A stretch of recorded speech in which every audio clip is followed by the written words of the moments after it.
Also, just to inform everyone that I will turn on the recordings for the whole session. So, without further ado, let's invite Mr. Ryan G to share with us regarding resume and cover letter, and also a little bit about yourself.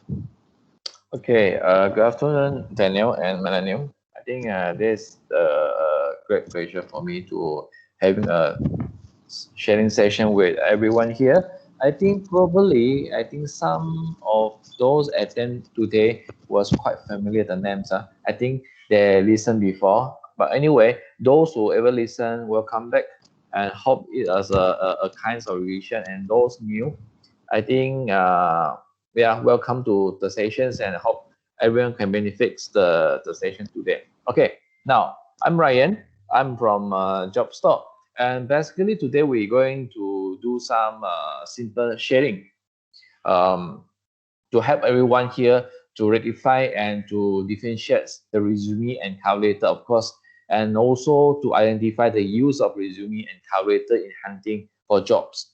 But I know everyone here mostly is from engineering, so that's why before we go further in our topics today, I think probably it's good for me to giving everyone here a brief perceptions on the impacts on MCO or so-called pandemics towards the jobs demands in Sarawak and especially in engineering jobs. So now, basically, when you see this table, when I show in a PowerPoint, this statistics was obtained from 15th of May 2020 until 18th of March 2020, 2021.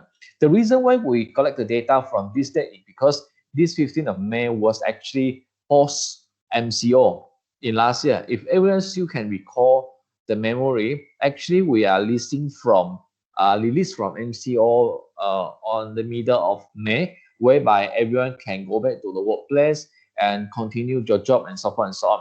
So you see, after we suffering the MCO, actually those engineering field that listed quite high is civil and followed by mechanical and electrical, software, geotechnical, chemistry, and telecommunication. So there is a total 564 jobs available in Sarawak, especially in Kuching, from this period of time. And you can see actually the civil and construction still contributes a lot of engineering jobs in Sarawak.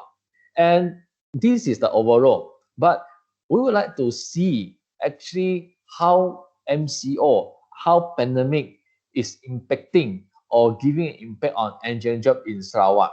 So we actually trying to do the data comparison before and after MCO. So before MCO, we put it like first of January 2020 until 18th of March. This period of time we compare because this period is the before MCO, see, and we compare after MCO, which is this year, 1st of January until 18th of March. So when you see comparison, actually civil and construction, it doesn't having any decrement, but there is an increment actually for the numbers of job available in civil and constructions. The only engineering job that suffering the dropping was mechanical, electrical, and chemistry.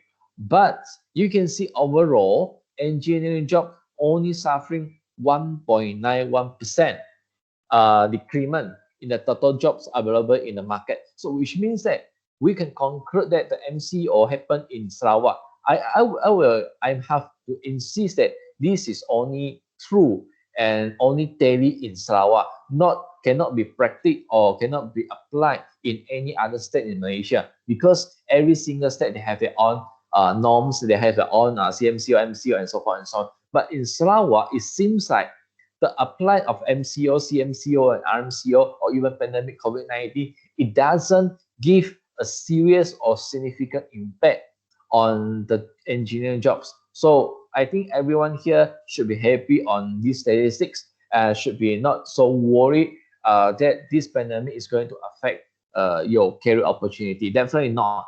If yes, only a very tiny percentage is 1.91% only. Okay, and then we are going to our first part is resume. Now, Resume is just a kind of simple documents to present the candidate's backgrounds, skills, educations, qualifications, and others. And it is a simple but precise summary and strictly into 2 pages. Now, resume we don't put in a very thick and numbers of pages because there won't be a employer or corporates that willing to spend their time to read through your 500 pages or 10 pages resume. So the feedbacks from the corporates, they tell us maximum they require is a 2 pages. That will be enough already. You know why? Because this is a brief but precise summary. If they wish to know more, you see, when they wish to know more about you on this section, for instance, like economy and so forth and so on, they can do so through the interview.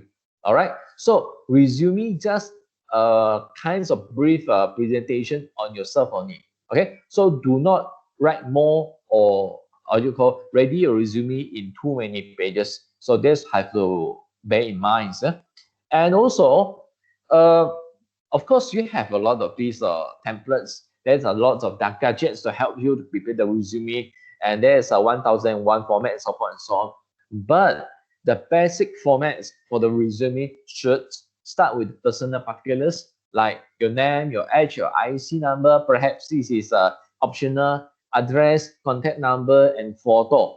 And now there is some students or some workers they try to feedback to us, is it address is compulsory to be put in resume, and the address, can it call as a confidential data? Now, why address? I see definitely is optional, but address, why address sometimes can be important. Now you see, you're trying to employ some people, let's say, to fill in your positions, and your corporates, your company was located at Pending, let's say.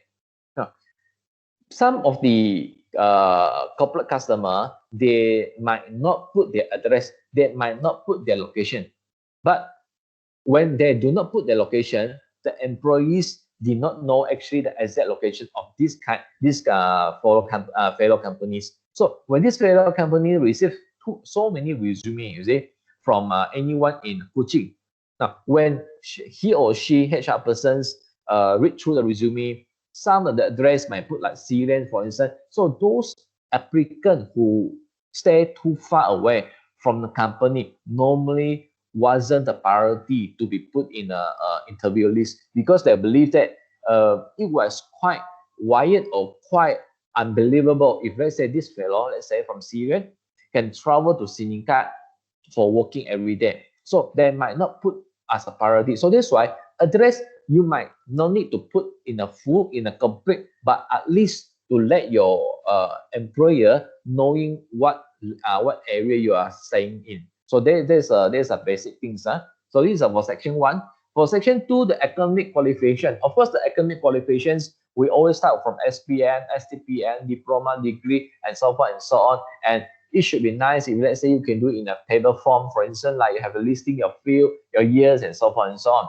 Now, there's a employee, they love to start the academic qualification from very beginning, from like PSR, like PT3, IPMR, so forth and so on. But in our sense is, you do not need to start your qualification from too low. Okay? If, let's say, like, I give you a regular example. Let's say you have a SPM. There is actually no one caring what result you obtain in your PMR, PT3, or your PSR. It doesn't matter at all. So SPM is a minimum requirement in Malaysia to allow you to work in the private sector. So SPM and above should be enough. Not all academic qualifications since you are in primary school. Okay. And section 3 is the working experience. Of course, working experience, you also have to prepare in a table form, like you have listing your company, name, year, positions, and handle tasks. Now, for the working experience, I would suggest that you are sorting your working experience according to year, not according to company, whereby you have to sorting your working experience from very beginning, for instance, like 5 years ago until current year. So you have to sorting so that the corporate customer can tracking you your working experience according to the year, and easier for them actually.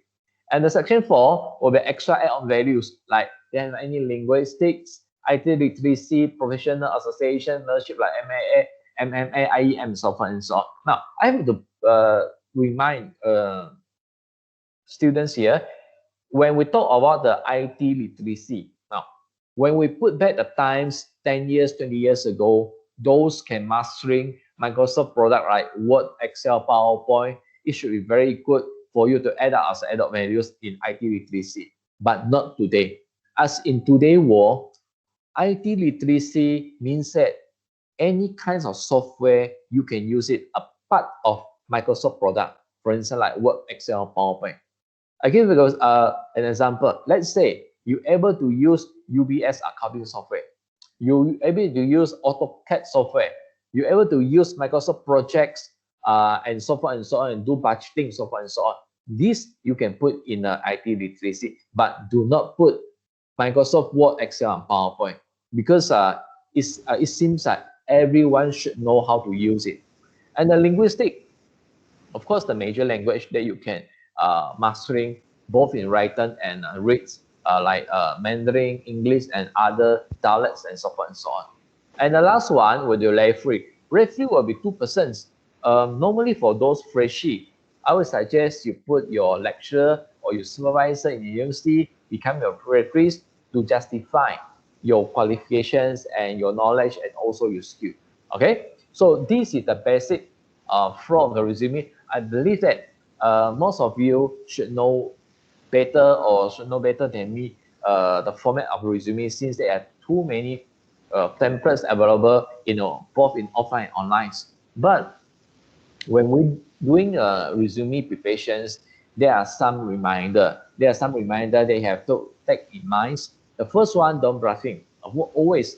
So when you do a resume, you just write out clearly what you can do. That's it. Yeah. Don't overwrite.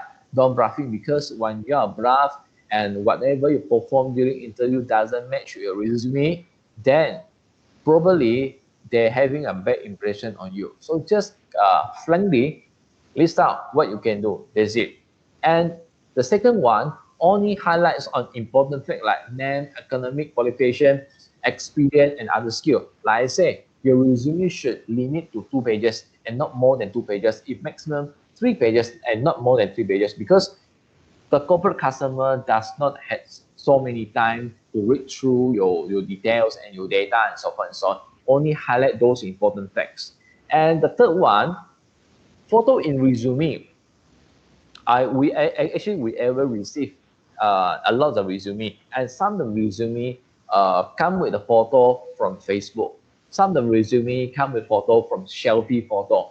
Now, those selfie photo or edited photo, even though it looks charming, it looks great and good, handsome, but it did not looks professional. So that's why try to prepare a proper format photo, for instance, like IC photo and passport photo, to what you call to put it in your resume, and do not put other than that. Okay, so the photo inside is very important because the photo itself can represent your professionalism, your seriousness in applying for a job.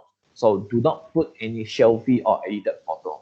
Okay, and email in resume. Now, this issue I did rise up quite many times, but not many applicants aware of that.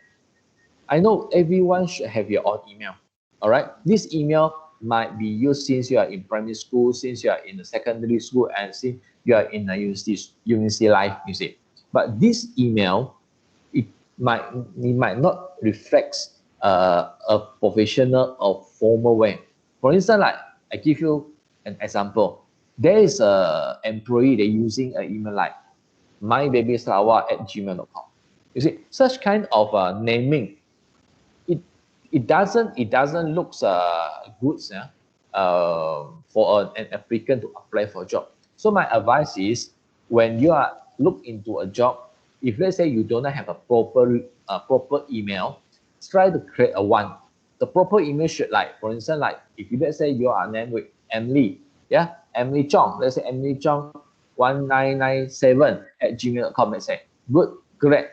But do not put some wired naming in your email, because wired naming in your email also reflects your childishness when actually presented to the corporate customer or to a corporate company. So try to put some awareness in your email. If you don't have a proper email, try to create a proper email for the future use, because in the future you might dealing with a lot of formal issue and formal job and so forth and so on that required a formal email. Okay, so put it in mind, create an email if let's say you don't have it.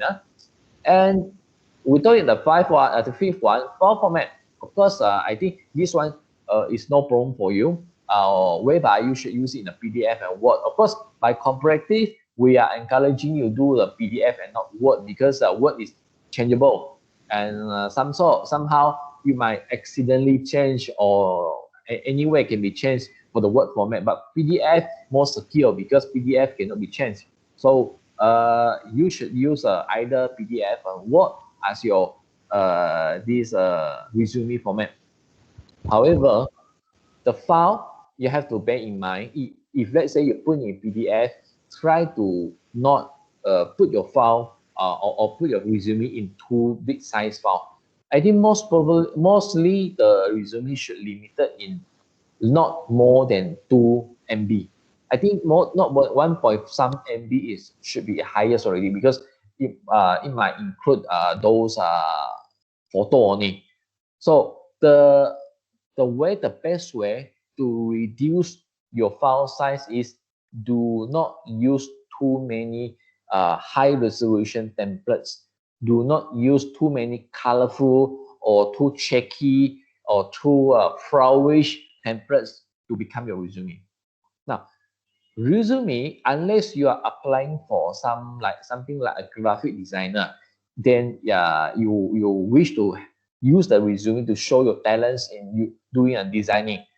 Ultimately, the designing, yeah, the cloud flourish whatsoever elements in your resume, it does not contribute add-on value to you. But sometimes it can make the resume even harder to read.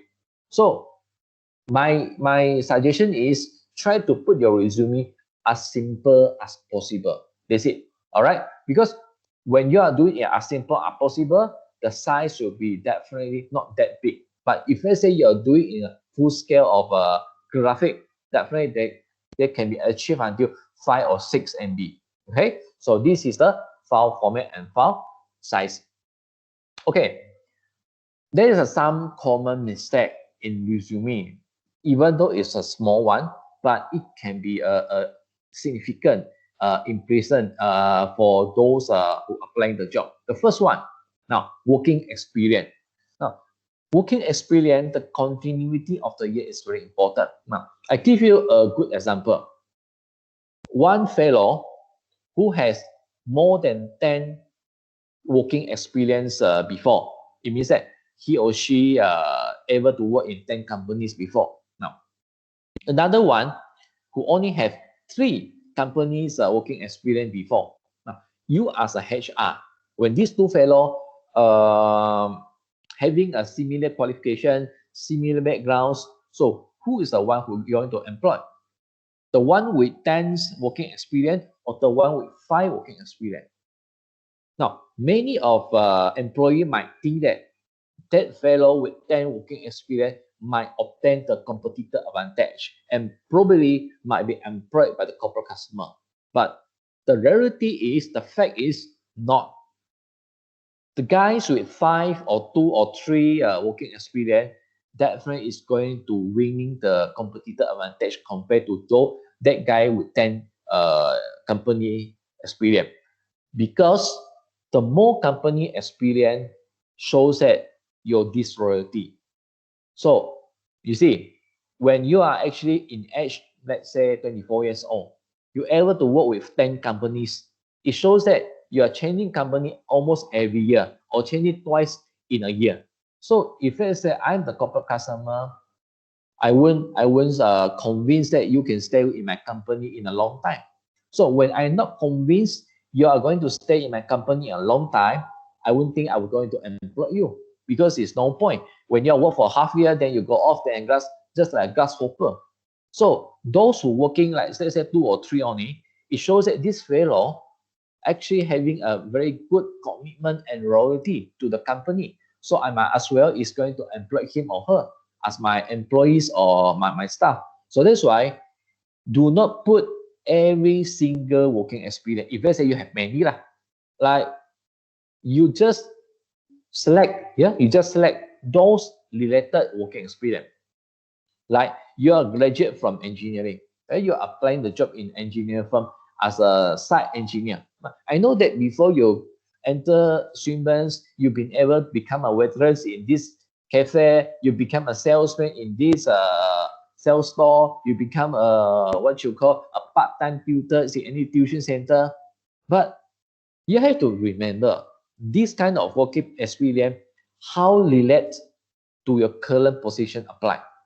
If these positions are this working experience did not reflect or did not related to what position you apply, better don't put. So just like you apply for engineer, but you don't put the experience like you are become the waitress in Zhejiang. It doesn't relate at all. So you don't put so many. You just pick up those which is closely related or most related to the current position that you apply. That will be enough already. So try to do some scanning. Try to do some scanning when you are doing this working experience preparation. So in other words, the resume might not 100% similar for every single job application. It might be here and there a little bit of adjustment, unless you do not have many working experience, just like you have two or three only, then fine, you can put everything, then you can send everything to every company, no issue at all. But if let's say you have more than that, let's say you have five in 5 years, so better select some related, that's all. Okay, so this is the first one, working experience. And the second one, unrelated academic qualification. Just like I mentioned before, you do not put your qualification when you are doing your UPSR, when you're doing a PT3, because it doesn't give you any add-on value, yeah, to show that how good you are currently. So it did not relevant, yeah. And the third one, unrelated skill. Now, you don't surprising, we ever receive a resume whereby the candidates told us they know how to cook. Actually, we are looking for admin job and accounting job, accounting positions. But when they apply for accounting position, the skill they just put, they know how to cook. You see, so this is unrelated skill. So the skill that you put in the resume should tally and should uh related to what actually you are trying to apply for. It's not it's not means that you know more skill, you can do more things, always represent you can do things sufficiently or correctly in this current position. It's not. So you have to see the relates, you see the how relates the skill and the current position you apply for. And of course, the unrelated working experience, as I mentioned before, and club activities participation. Now, club activities, when you are participate in club activities, you only put if this participation will put extra value on your application. I give you an example. Now, you are applying a job of, let's say, become a engineering software and so on. Now, you ever participate in the activities that organized by IEM, joining with others, let's say engineering firm and so forth and so on. And in these activities, you're exposed to a new technologies or whatsoever, then you can put in. Because you tell the employees you know more apart of your academic syllabus, then fine. But let's say those club activities like you are participating in indoor games, yeah, you participate in Chinese chess. When you're doing application for your engineering, I don't see any relating point, yeah, between these two. So better don't put. So when you are put, you make sure you put the information is very well for you, enable to prove or justify your competitive advantage. Okay, and of course the last one, referee is required 2%. So this is the common mistake that always happen in resume, and I hope everyone here can take in mind and avoid yourself to do similar mistake again. Yeah? All right, this is the resume. And next, we see a cover letter. Now, cover letter not being prepared by most of the candidates when they are doing the job applications. Most of the candidates, they just simply throw the resume to the companies and they just blasting the resume to 1001 companies and hope the returns from the company. So the cover letter, what is a cover letter? Cover letter actually is a tools. It's a letter or tools to convince. Is it? The keywords is to convince the company, of course, they're represented by HR manager, of your competence and seriousness in filling the available positions. Simply to show your desire in working for them. And cover letter should not more than 400 words. It should be roughly 250 to 400 words. And the content should be unique for each company and not commonly used. Now, just now I told you, resume mostly can commonly use whereby you do a blasting to 1001 companies, but cover letter cannot commonly use because cover letter is a tool to convince that particular company why they must employ you. When you are doing a convincing, you have to do some research. You have to do some customizations on the contents. Let's say you have to do some storytelling. Yeah, what you can contribute to the company. Like this company is doing this kind of business, so you know that they are doing this kind of business. So your positions, your ability, your academic qualifications, how well you can adapt, how well you can fill in that post. So that's why every single cover letter should be unique. That should be unique to tell the HR why they must hire you. Okay, so for the cover letter, the flow should be start with the header, of course, as we know, and it followed by the greeting the person in charge, but normally it's a HR manager. And for the opening paragraph, you always need to grab the reader's attention with 2 or 3 your top achievements. This is what we do usually, because a letter it might quite boring, yeah, for those person in charge to read everything. So you have to grab the attention first. Your top achievements in school and in whatever things you did before. And second paragraph, explain why you are the perfect candidates for the job. And the third paragraph, explain why you are a good match for the company. Now, you are the perfect candidates for the job does not means you are a good match for the company. So when you want to explain these 2 or 3 second and third paragraph, you have to do some homework. For the second paragraph, you have to see through the requirements that listed by this company in the advertisement. So what are the requirements? So that's why you have to study before you explain yourself why you're perfect candidates. And for the third paragraph, you also have to do some homework and research whereby you have to do some background study on this company. For instance, like this company is doing this kind of business, so you have to do some survey and some research, and to see why you are the good match for the company. And of course, after that paragraph, you are do a formal closing. Formal closing means that always the same. Thanks for your kind attentions, and hereby attach with my complete or comprehensive resume. So your positive and kindly response will be much appreciated and ahead by the 1,000 thanks whatsoever. This is the formal closing. And the last one, try to put inside your names and contact information. So this is a cover letter. Also, cover letter does not require too long, as I remind as a twice. So it's roughly 250 to 400 words. That will be sufficient enough to explain yourself. Okay, so this is the cover letter, and this is the example of formal closing. So you see, we can use hereby attach my resume and educational certificates for your reference and further action if any. Please do not hesitate to reach out if you need further clarifications on my qualifications and experience. Your kindly consideration and positive reply will be much appreciated and ahead with 1,000 thanks. So this is a sample whereby you can use to cross your cover letter. Okay, and in the cover letter, the common misinformation is there's a lot candidates that forget to put the contact information.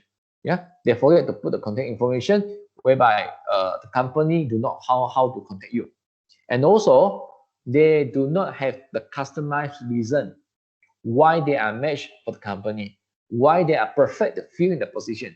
As I say, these two information require your efforts to do your own research before you write a cover letter.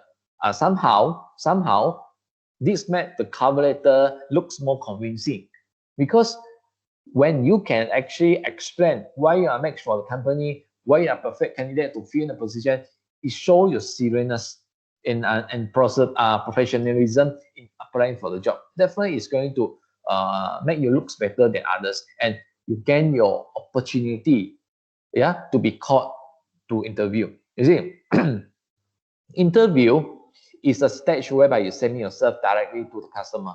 I mean to the corporates. But before you are given the opportunity to selling yourself, you have to use your resume. You have to use a cover letter to convince them first why they must call you for interview. So the ability to prepare a good cover letter to convince them is very, very significant and important. Yeah. So the only thing that can differentiate you and others candidates is you can tell the corporates why you are matched for the company and why you're perfect to fill the positions. Okay. And the resume and cover letter, what's the difference actually? So the difference is the purpose in resume is presenting the candidate information like background and related informations. Cover letter is trying to convince the company to hire the candidates. And format for the resume normally is a table form, and cover letter is a letter form. All right. And commonly used, as I say, resume, yes, yeah, probably yes, but cover letter, never and ever. It must be unique and customized. And photo, resume, you must include, but cover letter, you do not need to include your photo. Okay, and the contact information must be included in both resume and cover letter. And the last one, need to do research. Resume, no need, because it's represent your own information, so no research required. But cover letter, yes, because you have to do a research before you can write out why you best match with the company and best fit in the position. So you are doing some sort of extra homework. Yeah.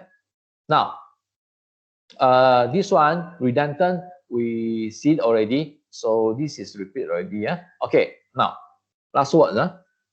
Hunting for jobs never easy and require lots of effort as well as initiative, of course. And good resume is important so that employers are able to understand your strength precisely. However, the use of cover letters will even more persuasive and convince the employer to hire you.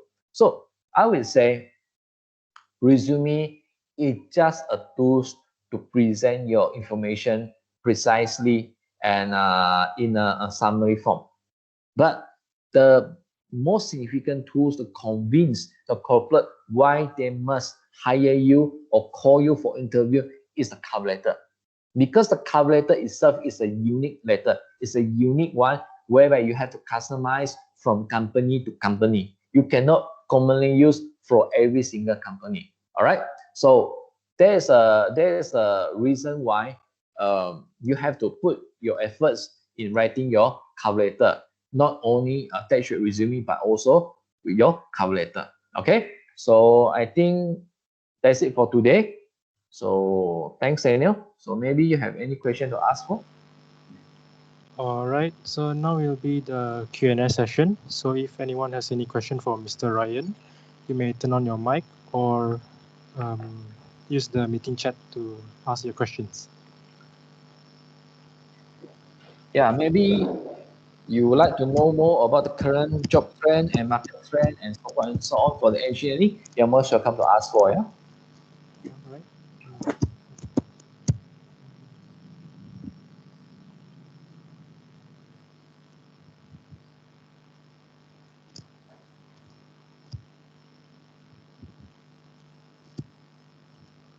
So I have one Yeah, question. yeah. What kind of mistakes that you have ever seen that just makes you just want to reject the resume without even thinking twice? Okay.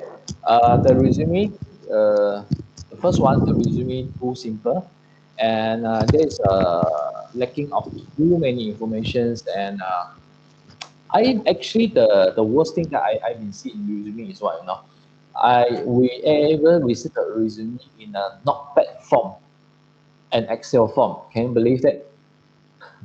Okay, so actually the applicants, when they submit the resume, they did not do the proper resume, and the information inside the resume also, there's no sequencing, and there's a lot of information lacking off, and also too many grammar mistake and also spelling mistake.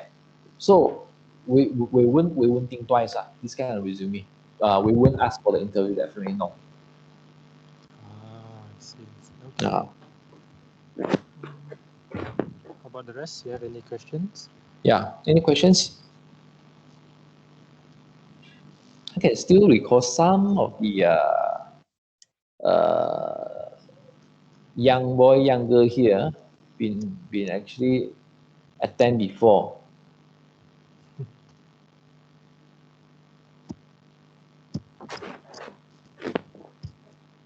Any questions?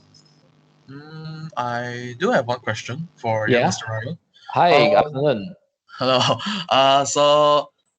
Say in secondary school, we managed to get like a very significant award, like maybe for leadership, something like a valedictorian award for Okay. secondary school. Do you Okay. think that putting that as part of the resume would be a good idea, especially Okay. for fresh graduates? Okay. Now it depends. It depends. Any other better achievement when you are doing your degree study in university. If there is any, let's say you're having any similar achievement like leadership whatsoever in swimmers or so, whatsoever, then you might forget about your secondary. But let's say you do not have any others than that, then it will be good for you to put in. I So see, so I it, see. it is also it depends on, because as I mentioned, resume is a kind of a summary. So if let's say you have 4 or 5 similar ones, you have to choose one enough already. Those highest one, or I would say highest and most recent one. I see, I see. Yeah, that will be enough already. If let's say there's a too many, probably the corporate customer won't see through your these kinds of things. Just one and two, which is more significant and the highest one. I see, I see. Okay, Yeah. interesting. Okay. So let's say this is what I want to ask. Oh, okay, Brian, this is what you want to ask, Okay, so I think you gave the answer already. Uh, yeah, those who shy to asking through the mics, you can type it in the text box. I think we can answering, no issue at all. Yeah, there's another Ryan here, Ryan Alistair. Yeah. So were you uploading the document kinds a lot? Yeah. Documents. This you mean this PowerPoint, right? So okay. Mr. Ryan, I think I can answer for you Yeah. on that. Ah. But don't worry about this if you missed out anything because this recording will be uploaded in the Okay. IEM student section website. So once it's uploaded, I will inform you about it. Yeah. Okay. So no worries if you have missed anything like before you came in. Yeah. Oh, there's another question in the chat. Okay, what about an international competition I joined back in high school? Okay, it's also depend on what kind of competition you are joining. For instance, I did tell before in the just now. Let's say you're applying for engineering jobs and you're joining international competition like in Chinese chess. So it doesn't seem quite related, unless your international competition like sports, like sport like you have in this taekwondo and so on and so on. Probably you can include. Yeah, probably you can include. is depend on how relaxed to the position that you are applying for. Okay, and this international competition, now you see, it's very simple. When we are trying to employ someone, so what are the attributes that we are look for? The first one, we are look for this fellow is self-motivated or not. Second one, this fellow is an active guy or not, or active girl or not. And the third one, this fellow is a leader or not. So if you think that this competition can significant show these three attributes, you just include. If your competition cannot show these three attributes, well, you just forget about that. Unless you don't have any others achievements apart of this, then probably you just include lah. Okay. Good. Thanks, Sir, John. Yeah. I would like to ask, what about volunteering experience? So let's say I join a Spartan volunteering competition, Okay. and then let's say I was in the water department. And Okay. that's about it. Okay. And if I don't have any other volunteering experience, Okay. Okay. do I put that in, or do Okay. I just? Okay. First of all, I miss Spartan. Spartan. Spartan is a great competition. So you are very lucky, because you become volunteer in Spartan. Now, if let's say you do not have any other experience apart of this Spartan voluntary task, especially in water stations, you can put it, but try to use better words to describe your voluntary task. Let's say just a simple mention, voluntary in Spartan events. That's it. Because when you are talk about you are voluntary in a water station, so it seems like, you see, this skill does not reflect you can do better in our company. So try to be smart when you're trying to tell the story. Only tell those story can benefit you. You do not tell the story that cannot benefit you. So no point. So when for this Spartan case, you just put like Spartan voluntary. That's it. All right. So if let's say you don't have others, yes, try to put like this. The reason why we put it common is we just let the employer to asking you if let's say they're interested in when doing the interview sessions. Okay. So do I answer your questions? Yes. Thank you. Thank you. Yeah. Okay. Well, Eden, you want refreshment? So then send over the Grab. Yeah, grab food. Yeah. Okay. Jovin. So what about I have a UEC and SPM certificate to apply for internship? UEC certificate is preferred to write into resume. Okay. Is actually is no problem for you to include UEC and SPM, because in private sector it doesn't care you are in SPM or UEC, because it seems like Jovin you are in this some sort like a 双轨. So you have a both certificate for UEC and SPM. So you just put both UEC and SPM. SPM probably just to show that you can actually converse and write quite okay in PM. So it doesn't, if because the UEC and SPM, the qualification level is similar. So just maybe you just put both, that should be okay. And can I use my internship resume after adding more information for my further career, or do I have to change the format of other tabs? If let's say your internship resume is just a normal resume, then why not just add up some other information, especially in your working experience and also your academic qualification. So other than that, it should be okay, no problem.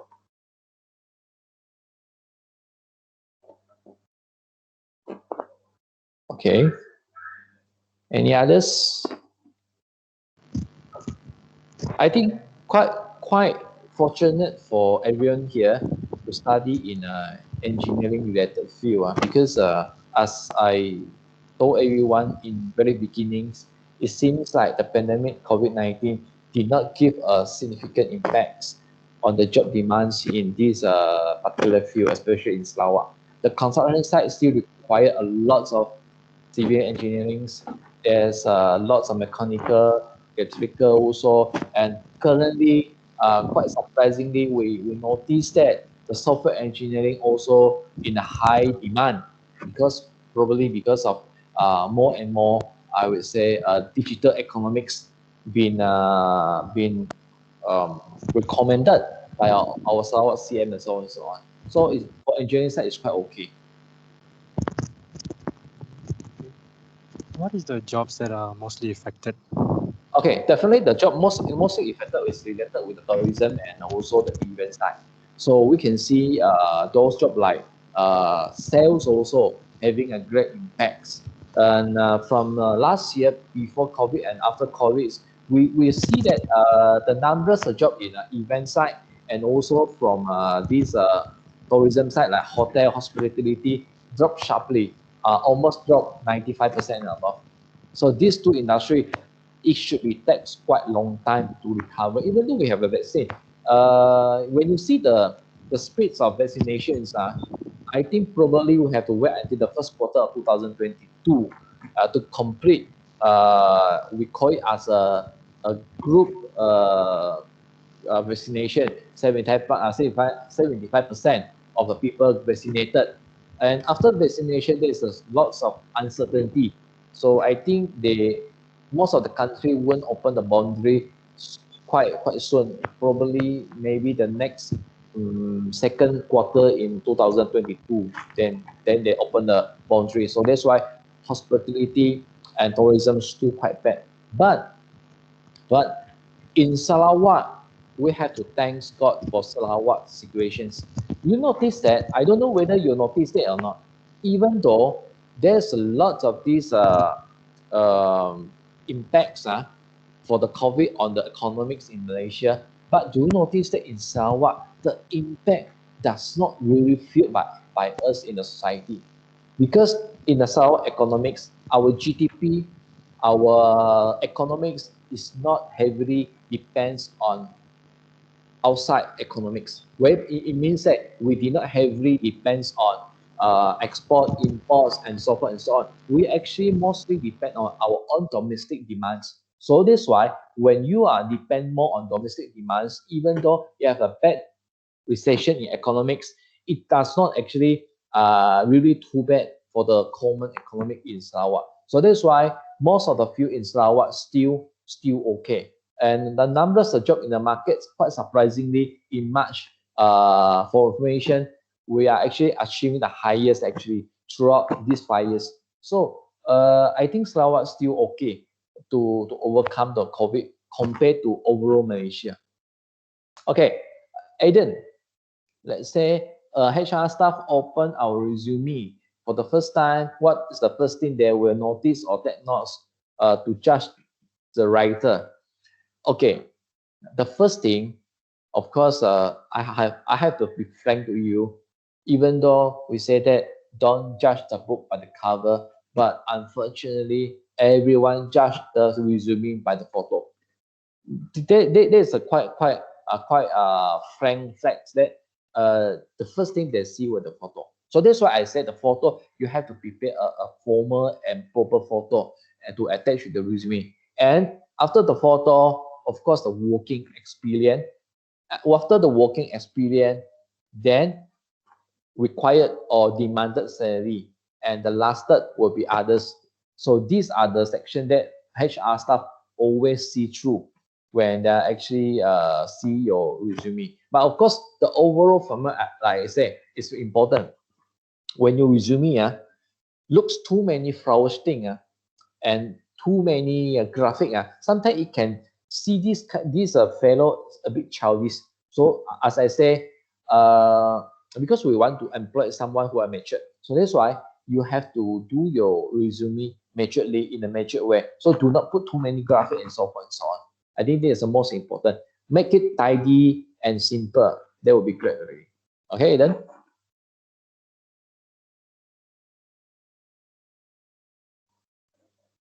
Okay, any others? Are there any other questions?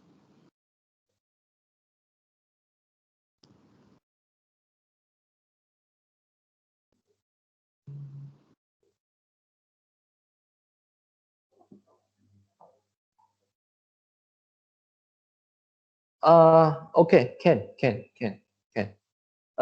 Eden, the resume for Lian can be used. Beacon can be used.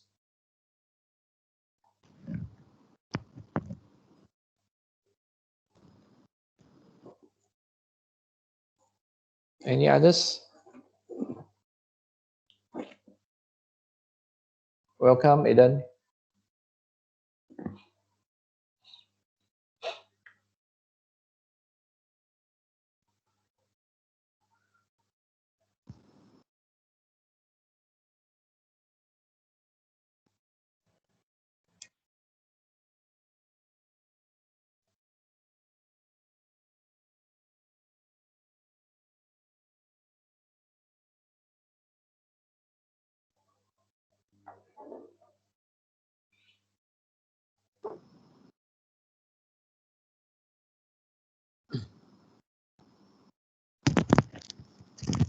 Any more questions? No more questions?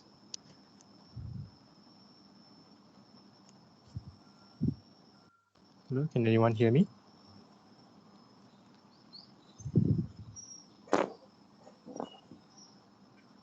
Yep, we can hear you. Okay, all right. Yeah. Okay, is there any other questions? No more, right? Okay, if there's no more questions, then I guess that will be the end for the talk for resume and cover letter. The next session of the event will be the sharing of internship experience by our seniors. So thank you very much, Mr. Ryan, for being Thank able you. to make Thank some you. time for us. We Yeah. hope to be working with you again in the future. Yeah, for sure. Thanks. All right. Thank you. Bye. See you, everyone. Take care. Okay, bye-bye. Bye. What time is it? So it's 3:02. Let's have a short break and come back by 3:05. Is it okay?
All right, so it's 3:05 now. So we shall continue with the next session of the event, which is the sharing of internship experience by our seniors. So first, we have Cheng Kai to share about his internship experience. You may share your presentation slides.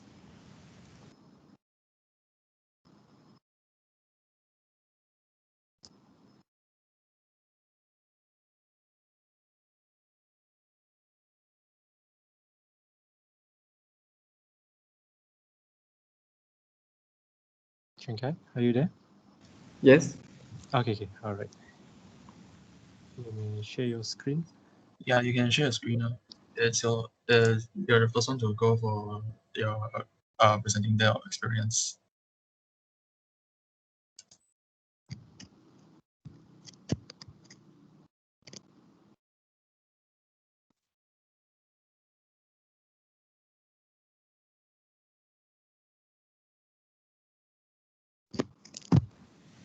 Can you see my screen? Yep. Yep. Okay, good afternoon, everyone. My name is Chen Kai Lee, and I have recently just done my internship in Nine Holdings.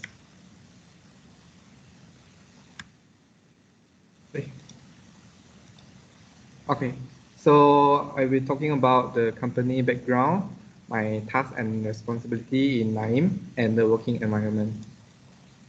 So Naim Holdings commenced operation in 1995, and it is an investment holding company. It operates in three reportable segments. The property development segments includes development and construction of residential and commercial properties and sale of vacant land. The construction segment includes construction of buildings, roads, bridges, and other infrastructure and engineering works, including oil and gas related construction projects. Other segment includes manufacture and sales of building and construction material, property investment, and quarry operation. Naim generates the highest revenue from construction segment in Malaysia. So it is it is known as a Class A contractor with ISO 9001 certificate, carried out more than 5 billion ringgit Malaysia worth in projects, and there are more than 39 industry awards being won since 2002. So first, I have assigned to do site inspection in two sites. One is Sapphire Condominium at Batu Lintang, which at the finishing stage, and one is Wisma Melayu at Petrajaya on the earthwork stage. So basically, what I do in Sapphire Condo is checking the progress on the screeding, plastering, floor tile, and wall tile. At Wisma Melayu, I check on the progress on the piling, excavation, and foundation.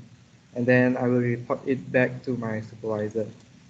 Another task is that assigned by my project director, which he asked me and my colleague to do a dimension surveying on an abandoned building to see whether is there any potential to renovate or rebuild this building. So we have do dimension surveying. We make a structural floor plan and architectural floor plan. We analyze the total area of this building, and we analyze the damage area, and the quantity surveyor will see based on our floor plan to see whether is there any potential to renovate this building. Other than inside, I have also been to headquarters to work more on management. So in office, I will do Gantt chart, timeline planning, data collection and data analysis, proposals writing, recording meeting minutes, and communicate with clients, site visiting with clients. So the working environment is in Naim is quite good. The boss is very kind. They always treat us to eat. So they all have also made a farewell party for me. So if I have any inquiries, they will also very kind to help to answer. They are very helpful. So I think that's all for my part. Thank you. Alright, thank you, Shinkai. For the Q&A session, we will be having it at the end of the event, so hold on to your questions for now. Next up, we have Jeremy Huang.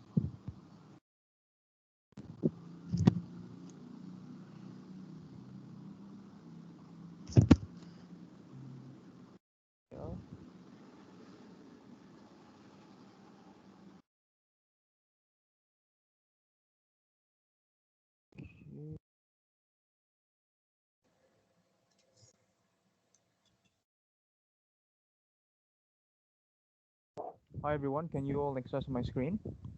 Yeah, we can see your screen and we can hear you as well. Okay, all right, very good, very good. All right, very good afternoon everyone. So my name is Jeremy, and I'm from KK. So recently I've completed my 10 weeks industrial placement in Prima Usaha. So a little background of this company. So Prima Usaha Mechanical Engineering Sdn Berhad is a small mechanical firm in which they supply mostly on HVAC, firefighting systems, and also smoke control systems. So with all these three here, there are actually a specialists in their own respective fields, as what you can see in this pictures here. So for my work scope, so this is what I've done so far throughout 10 weeks. So for the first few weeks, I have been instructed to be like a site engineer intern, whereby I assisted my senior, who is currently working as a fresh grad there, assisting him in the works of all the retrofitting works in this project here, which is the WDBG retrofitting project here. So what we actually retrofitted there is the chill water systems. You know, you have the chillers, the cooling towers, and also all the AHUs. Those equipments, what I said just now, are going to be replaced with the new ones.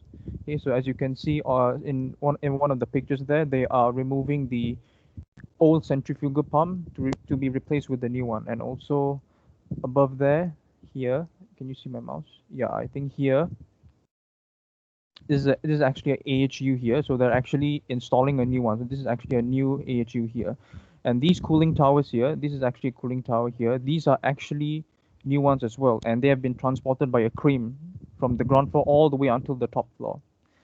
So apart from going to site, so let's suppose if my boss has some work for me to do in the office, normally I would just go back around the afternoon and just do some paperwork. So the paperwork includes something like this lah, which is the one here I am counting the firefighting systems, which is the sprinkler head. So I have to count all of them, as you can see in this picture here.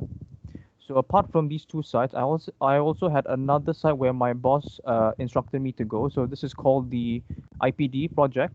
So this IPD here, this is the new police station in KK. They are in charge of installing VRF systems. So as you can see, this VRF, this is a VRF here, an example of it. So it nearly looks like a refrigerator. So we have 46 units of them in total. So what my company basically does is we are in charge of the installing and also the commissioning as well. So as you can see in my second picture here, I also been given the chance to do some of the installation works. Okay, and yeah, that's it from me. But just one advice from me, you know, as engineers, it's not just the concept that my boss expected me to know, but also, you know, the installing of the equipment, like how can you install the system, you know. So yeah, that's it from me. Thank you. All right, thank you very much, Jeremy. Next up, we have Edmund Lee. Okay. Uh,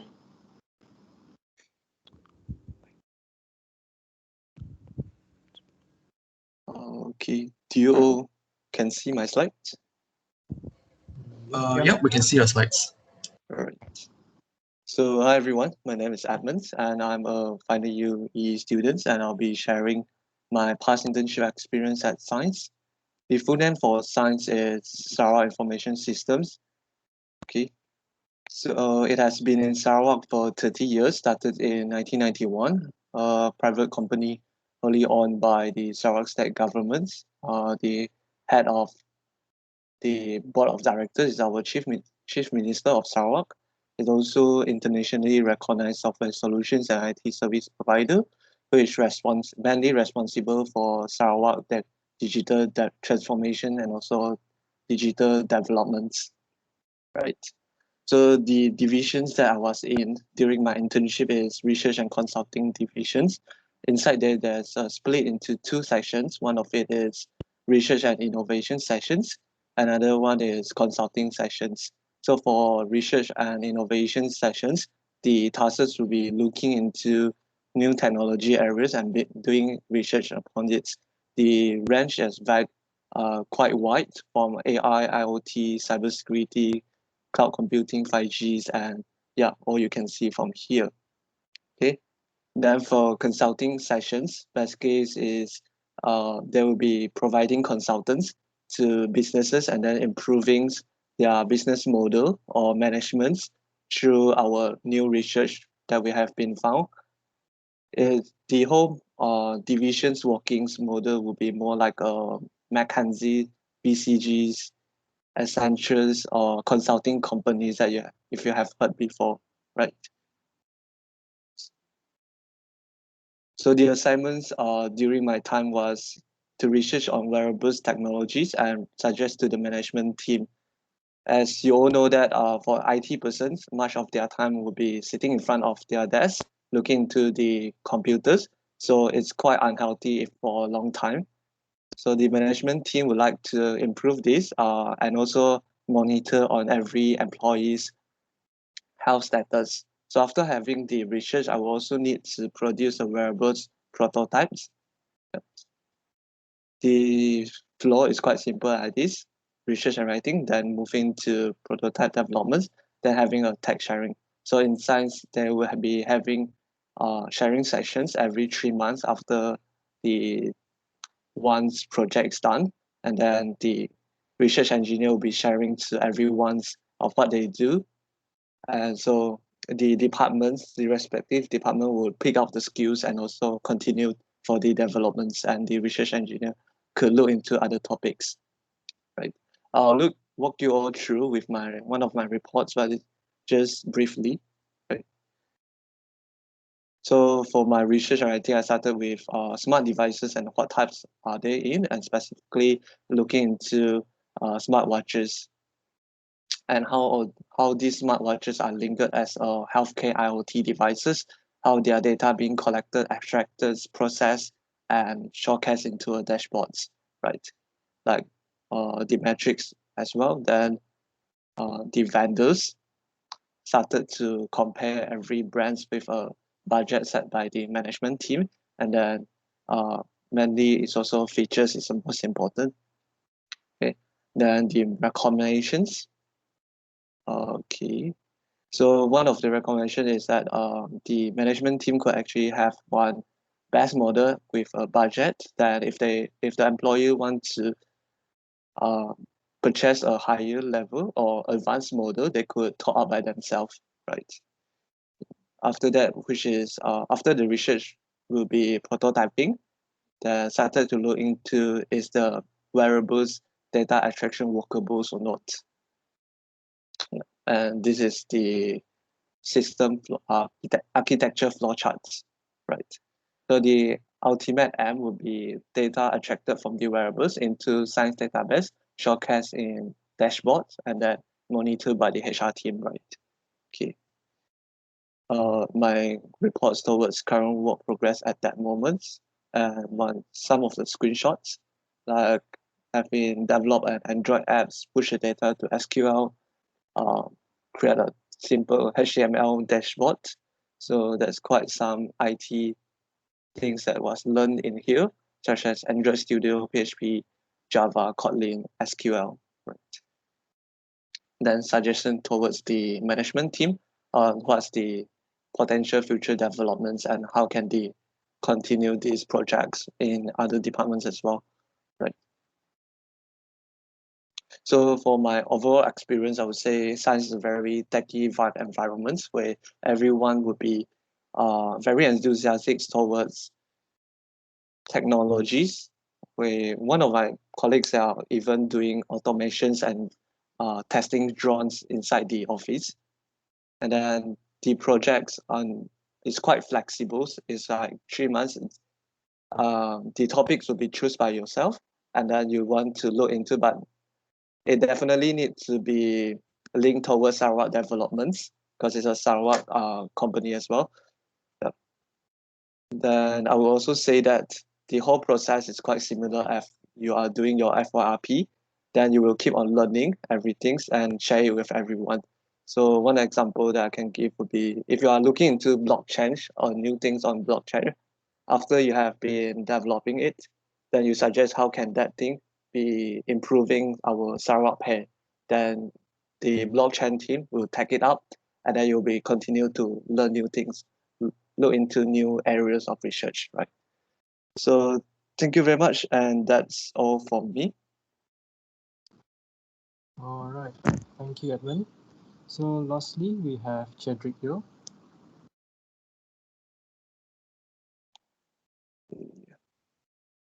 Me?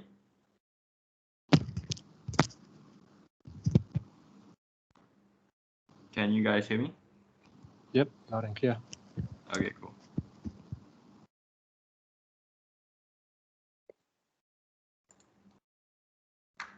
Okay.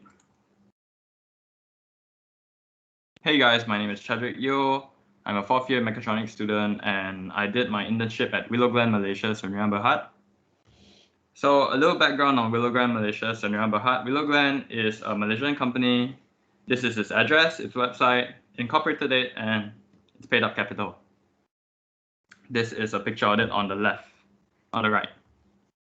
So a little bit of the history is that Willow Glen is originally incorporated in Canada, but the CEO, Wong Ah Chew, brought it over from Malaysia and made it an MSC company in 1998. So there's actually a couple branches around the world. First of all, we have Willow Glen, Malaysia, Willow Glen Services, which is based in Singapore, Austro Willow Glen in Sarawak, Willow Glen, Vietnam, and Willow Glen Systems, which is originally from Canada. There are a couple branches in Johor and Penang, and affiliates UK, Europe, and UAE. So what does Willow Glen do? So Willow Glen does SCADA, Supervisory Control and Data Acquisition, IMS, ITS, and IIoT. So I'm going to explain a little bit on SCADA in case you guys don't know. SCADA is basically like a glue that puts all the systems together and brings it to the control center. As you can see, this is actually a control center which was part of one of the projects by Willow Glen. So we connect stuff like power generators, fire gas smoke alarms, CCTVs, lifts, pumps, card access, and street lamps to the RTU or PLCs or FTUs and connect them to the control center through servers. So this is a couple of the past projects that Willow Glen did. Willow Glen did, if you guys are familiar with KL railway lines, this is the LRT Ampang line, the extension one, and KTMB double track. So they helped out in making, actually no, they designed and making the control centers and connecting everything together. Another one is Pantai 2 sewage treatment plant. This is actually one of the largest ones in Malaysia. As you can see, this is actually underground. And for Duke 2 highways, this is the monitor and control system for it. So what did I do when I was working at Willow Glen? So I basically helped out with designing tenders and preparing the security systems for KLIA-1 and KLIA-2. I actually signed an NDA for this, so I don't think I can go into too much detail, but I'll give a little bit of brief. So we helped design the security cameras and systems around small town Malaysia as well as some proposal work and making the Word documents presentable for the client, etc., etc. So for the KLA project, what we did was we select the right vendors and cover all the small little nooks and crannies around KLA because security is a very high concern in a place like KLA. So we have to emphasize high-risk areas, and I actually had a meeting with one of the previous designers for the security systems of KIA. He's an American guy, and yeah, basically talked about design philosophy and figuring out like where is the best place to fix the camera so that it will catch perps and that kind of stuff. So we also help bring in different technologies and solutions to help with the security of KIA. This is so that KIA has a more updated security system.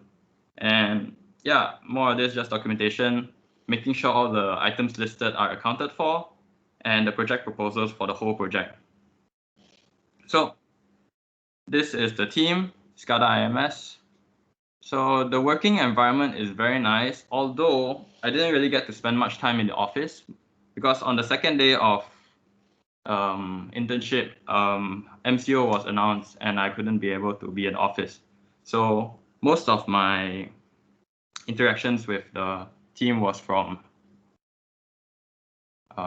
video call. Yeah, daily video calls, and he'll update me on what to do and everything. And basically, I'll help him with the AutoCAD and make sure that everything is in line. So thank you. And if you guys want to contact me, this is my LinkedIn and my socials. Thank you. All right. Thank you very much, Chadrick.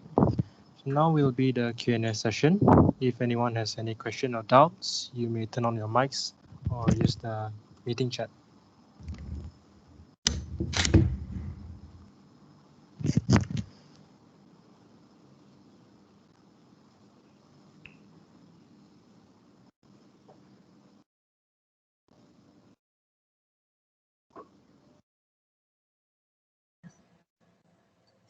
If no one is gonna ask first, maybe I'll throw this question first. But it's free for all, so anyone can answer this. Did any of you guys, like in your respective internships, have ever like encountered any toxic coworkers, like those type of coworkers that you personally don't really like, or is that too much of a confidential information for you guys to share?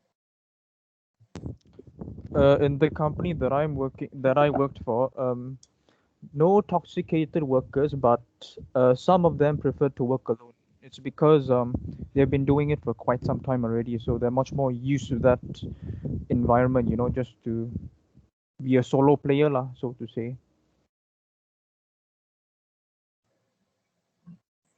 I see. Then more about the others. Do you guys have any like negative experience on that side of negative experience on interacting with your coworkers?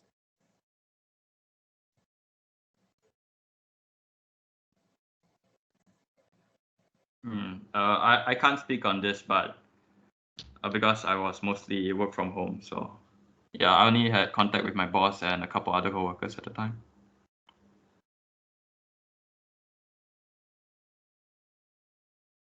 For me, my company. Can you guys hear me? Yeah. Yes. Yeah. So there wasn't any like toxic, but then I would say because we are quite working from home and also sometimes in the office and quite separated, I would say if you take your initiative towards the supervisor, they will just answer you. I see. Okay, we have some questions in the chat. So the first question is from Eden. So he said this question is open to all sharers. How do you adapt to the different work style of different companies?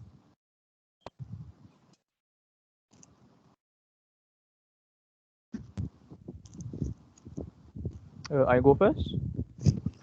Yeah, sure.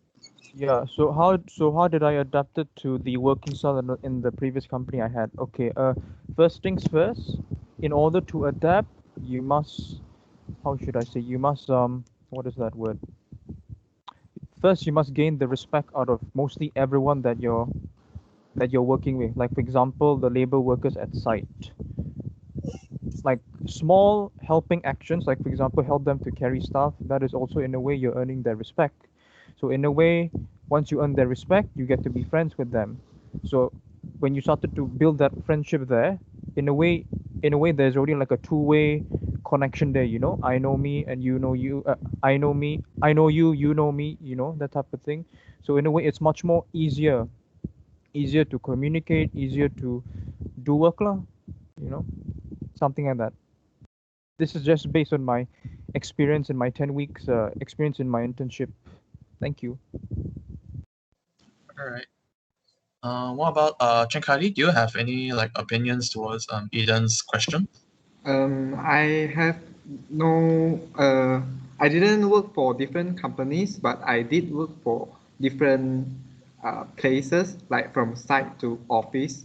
I'm quite agree with Jeremy that you have to help with your coworkers. When you don't have anything else to do, you must be active in your work so that you can win their respect and you can be friends with them. So you won't see any toxic co-workers like last question.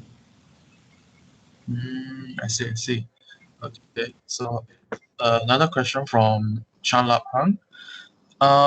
Do we need to search for internship jobs, or Swinburne will provide us any details on how to apply for an internship?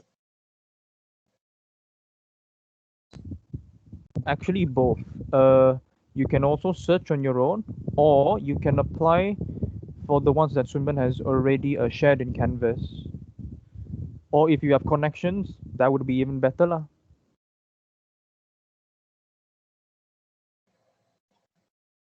All right, I see.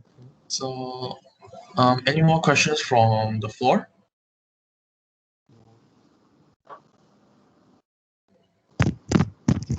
I have a question. Let's say I'm applying for 3 companies and then 2 accepted. How do I respectfully reject one of it? The best way is to just let them know that you prefer this company over, but give them like a legit reason. Not like a better pay or something, but maybe it's like, oh, it's more in line with what I want to do later in life or something like that. You know? Give a respectful answer should be okay. Ah, I see, I see. Okay.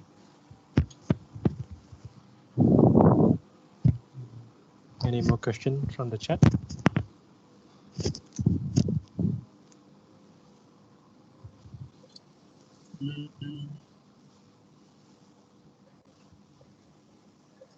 Okay, I just thought of another one. Since some of you guys did do your internships in a work from home scenario, so how was the overall like work from home experience really like is there like, I'm pretty sure there has to be some like huge difference between working in the office or working from home, right?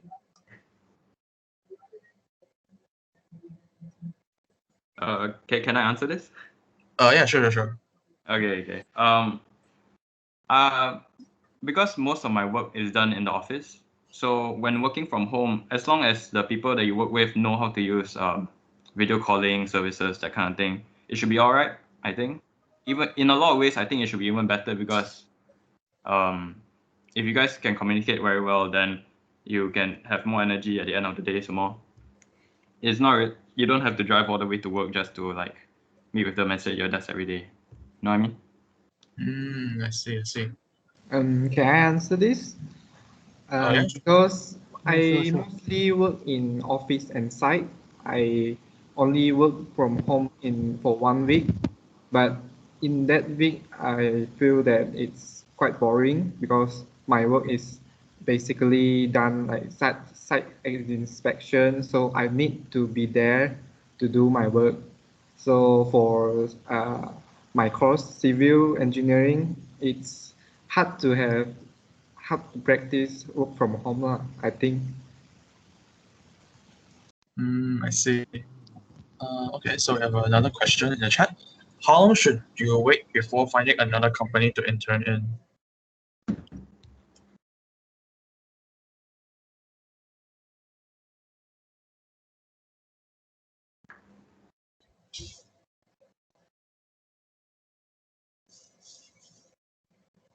Any takers for this question?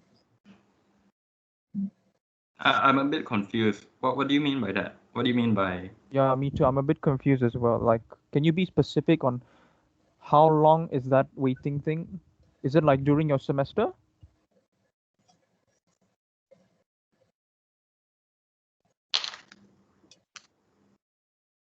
Enough.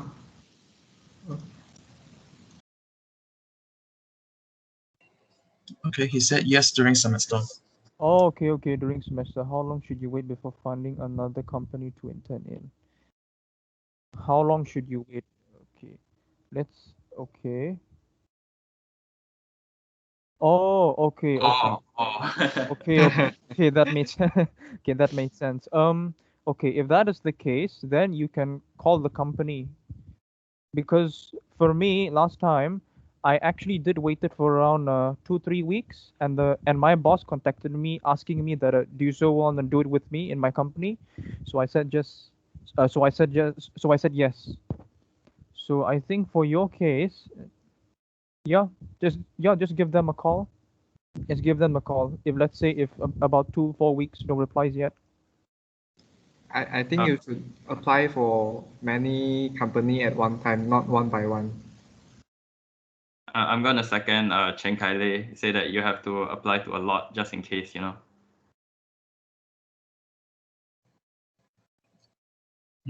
Okay. What about Edmund? Do you have any comments? Maybe any comments on what the other sharers have said? Okay, I think the answer will be quite the same. For the latest one, it will be just try to call and send email at the same time. After do it simultaneously, lah. And if does not reply within a week, you can keep on searching for the new ones. I see. Okay, so any more questions from the floor? Yeah, any more questions?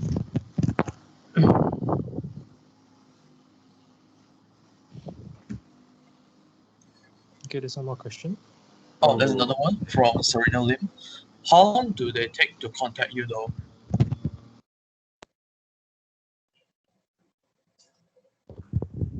For me, it takes about 1 month. That question is quite it depends, because sometimes some company takes a day when they receive it, some takes a week, some takes a month. It depends on the company. Some companies take a couple of months, so yeah, because they have a lot of applicants that they will filter through. So sometimes your application won't even be considered, or yeah. Just to add on from where they left off, let's suppose if you did have connections, maybe in a day the boss will already to start to contact you. So yeah, so no worries. So the benefits there is to have connections if you have. If not, maybe 1-2 weeks, optimistically.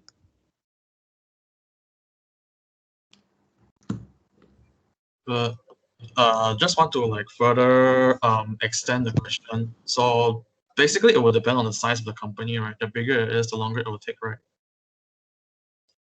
No, not really. Not exactly. I wouldn't say that, but yeah. Okay, I see. All right, thanks for the question. So any more questions? Sorry, guys.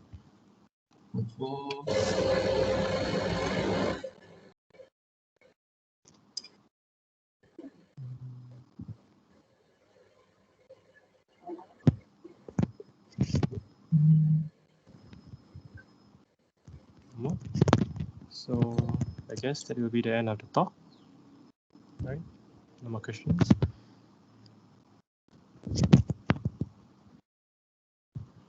Okay. Yeah, I guess there's no more questions already. All right. So thank you very much to all our speakers, Shankai, Jeremy, Edmund, and Shedrick. And also thank you very much for to everyone who have participated for this event. I hope everyone learned a lot. And is it okay if we have a group photo, like everyone turn on the webcam? If you don't feel comfortable, it's okay.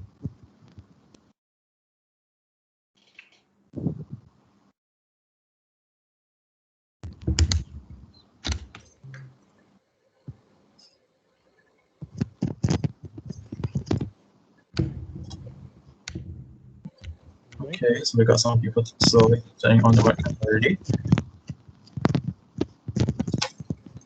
Okay, any more? Any more?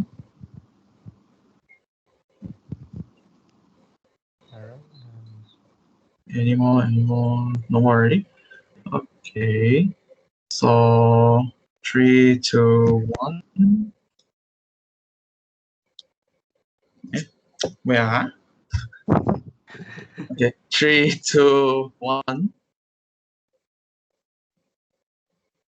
Okay, another one.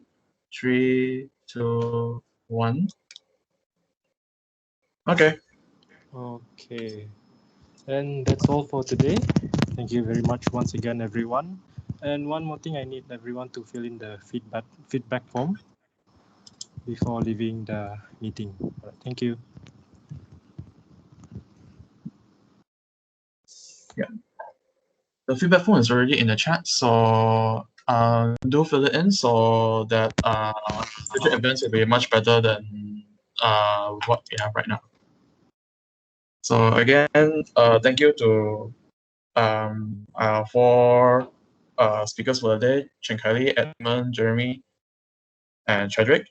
Thank you so much for sparing your afternoon with us.